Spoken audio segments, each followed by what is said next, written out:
Dice una voz popular: esta saeta es una plegaria al Señor de la Cena, para que nunca nos falte el pan, siempre reine su santa paz. Ay, ay, ay, ay,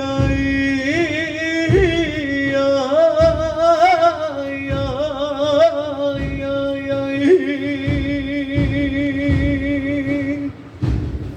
ay, ay, mi Jesús, ay, de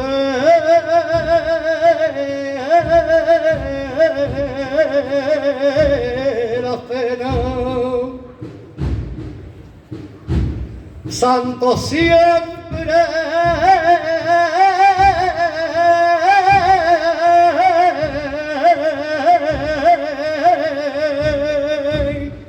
ay, santo siempre, ay, sea tu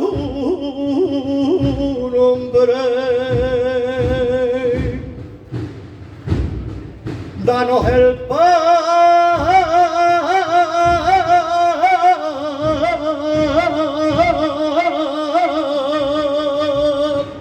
danos el pan y el vino de tu mesa. Ay, líbranos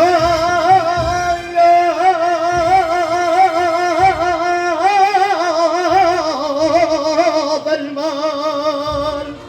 Ay, líbranos siempre del mal. Ay, ay, ay,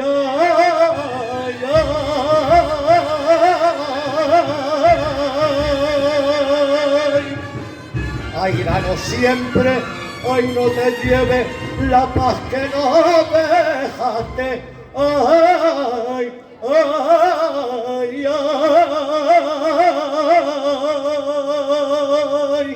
ay, tu santa paz que no dejaste.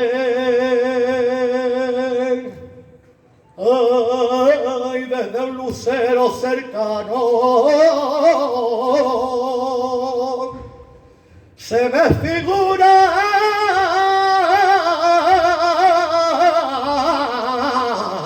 al sentir a un rey gitano. Ay, quien estuviera en la cena,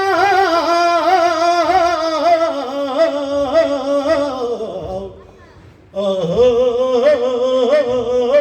ay, ay, ay, la cena, ay, en la cena,